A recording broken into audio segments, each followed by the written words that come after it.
मैंने एक बार विलन कर लिया, इसका मतलब ये नहीं कि मैं अपने हीरो वाली। इस कैरेक्टर का प्रॉब्लम यही था कि इनको एक हीरो ही चाहिए था। और अब यार मेरा ऐसा एक जोन भी आ गया कि मैं ज़्यादा बातचीत मुझे नहीं चाहिए, कोई मुझे ज़्यादा जाने। हाँ, मेरी ज़िंदगी में एक मोड़ था जो मैंने बिना सोचे समझे। नमस्कार दोस्तों, मैं हूं मुकेश शर्मा और आपने देखना शुरू कर दिया है टेली चक्कर। और इस वक्त हमारे साथ है शिजान भाई। स्वागत है सर टेली चक्कर पर। Glad to be here.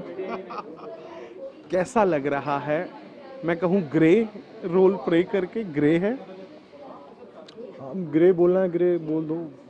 तो विलन को तो क्या ही रंग है, सारे रंग दिखाऊंगा मैं भी। ग्रे बोलना है, ओके। क्या बेस्ट पार्ट था आपके इस किरदार का? बेस्ट पार्ट क्या था? बेस्ट पार्ट वुड ये किरदार ही बेस्ट पार्ट था, क्योंकि यार ये मैंने कभी किया ही नहीं है। मैंने नहीं किया। इनफैक्ट ये बोला भी उन्होंने कि ये उनके ड्रीम यादा ड्रामा में भी ये एक टाइप का कैरेक्टर नहीं था। तो उस लिहाज में अगर देखूं तो हाँ, ये मेरे लिए बहुत नया था, बहुत नया। मज़ा तो मुझे आया, मज़ा। अच्छा, coming back to Sheezan, how was the travelling? वहीं जाकर रहना होता था, कोऑर्डिनेशन कैसा होता था, मम्मी से कांटेक्ट कैसा होता था? मैं वहाँ पहुँचा फेब में, आई वेंट देयर। मैं फिर ऐसे वीडियो कॉल पे मम्मी से बातें करते खाना वाना बनाते बनाते पूरा गृहिणी हो गया हूँ मैं झाड़ू कट का खाना पीना। अकेले रहते थे क्या? हाँ, of course. And I to cook for myself. And मैंने कहा ना, फुल गृहिणी। Ready for married guide? गृहिणी। हाँ, तो हो गया ना घर का काम। आ गया। हाँ, तो फिर कैसे? वीडियो कॉल पर ही होती थी बातचीत? और लेकिन see, as far as I know Sheezan is very emotional. तो अपने इमोशंस को आप वीडियो कॉल पर तो सीमित नहीं कर पा रहे होगे। कोई ऑप्शन ही क्या है, क्या ही कर सकता हूँ। सोचो ना, मतलब अब क्या करोगे आप? You there in the situation. Of course it was not easy too. मैं उस जहनियत में पहले भी था कि मुझे घर के बाहर जाके काम नहीं करना, क्योंकि ऑफ कोर्स मैं हूँ थोड़ा वैसा कि मुझे घर वाले, मुझे मेरे रिश्ते चाहिए होते हैं आसपास। अब लेकिन sometimes you need to think कि what's important, what's really important for you. And I think working was really important for me then, now it always gonna be. तो I just took the longer road and I just went ahead without thinking thrice twice.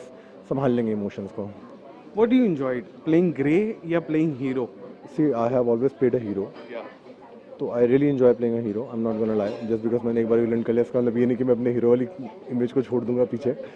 But इस character का problem यही था कि इनको एक hero ही चाहिए था जो विलन बने। देन ये मेरे हाथ। तो मजा आएगा कि ये एक्सपेक्टेड ही नहीं था, इससे इस बंदे ने। करेक्ट। तो ये किरदार ही ऐसा था कि मैं कर पाया। अदरवाइज इट वाज, अगर ये वो टिपिकल टाइप का विलन होता तो शायद मैं करता भी नहीं।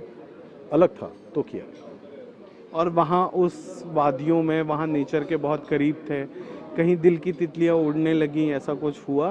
कहाँ दिल की अकेलेपन में तितली उड़ के किधर जाएगी? अरे सेट पर आसपास। नहीं, ये सब कोई सेट पे इतने। मैं बोला ना, मैं इतना इंडल्ज था अपने कैरेक्टर के लिए, काम के लिए। And then I am really excited to be there. और अब यार मेरा ऐसा एक जोन भी आ गया कि मैं ज़्यादा बातचीत नहीं करता। हाँ, ज़्यादा खुलना भी मैं प्रेफर ही नहीं करता। मुझे नहीं चाहिए कोई मुझे ज़्यादा जाने। काम की जगह पे तो बिल्कुल नहीं। बिल्कुल नहीं। हाउ इज योर हाँ, experience working with Abhishek and Aman? बहुत अच्छा एक्सपीरियंस रहा। अभिषेक के साथ मेरे सीन थोड़े कम हुए, अमन के साथ मेरे सीन सबसे ज़्यादा हुए। तो भाई मुझे मज़ा बहुत आया, क्योंकि बहुत इजीली सीन हो जाया करते थे कि अटकता नहीं था कोई सीन में। या एक होता ना कि एक सीन का ईज होता है, आपको अच्छे इमोशंस मिलते हैं टू परफॉर्म बेटर। तो yeah I would really have to give it to Aman that she give me that. एक चीज़ जो आप रवि और सरगुन से सीख कर आ रहे हो, वो क्या है? मैं तो अभी सीख ही रहा हूँ उनसे। इनफैक्ट अभी मैं वापस पकड़ने वाला हूँ रवि भाई को। मुझे उनसे कुछ बात करनी है, कुछ सीखना है मुझे एक्टिंग का उनसे। सीखना तो देखो ये कि I really admire these two. Actor भी हैं, लिखते भी हैं, बनाते भी हैं, proper film maker in every possible term. तो यार ये सीखने वाला तो है। आई रियली एडमायर रवि भाई। लास्ट सवाल जो पूछूंगा कि अब शिजान हमेशा ऑन स्क्रीन पर हमें नज़र आते रहेंगे? बकेट लिस्ट रेडी है, विश लिस्ट रेडी है, या आपको अभी वापस ब्रेक लेके नए किरदार की तैयारी करनी है? मैं दिखता रहूँगा। मतलब कुछ आ रहा है? मैं दिखता रहूँगा। क्या आ रहा है? थोड़ा हिंट। TV, OTT? जो भी है बढ़िया, मज़ा आएगा आपको, देख लेना। अच्छा, वहाँ में विलन दिखने मिलेगा या लवर बॉय देखने? नहीं, अब हो गया विलन। एक कहानी मैंने कहा ना, मैं बार बार नहीं करूँगा। I love being a hero and I am always gonna be a hero. तो ये एक एक्सेप्शन था मेरी ज़िंदगी में, एक मोड़ था जो मैंने बिना सोचे समझे कर लिया। मैं जस्ट डू इट, कोई फ़र्क नहीं पड़ता। But yes, you can see me again back as a hero. ये थे शिजान जिन्होंने अपने अपकमिंग प्रोजेक्ट का हिंट ड्रॉप कर दिया है। कैसा लगा दिल्ली चक्कर से बातचीत? तो टेली चक्कर का तो नहीं, वो तुम्हारे साथ बात करके पड़ा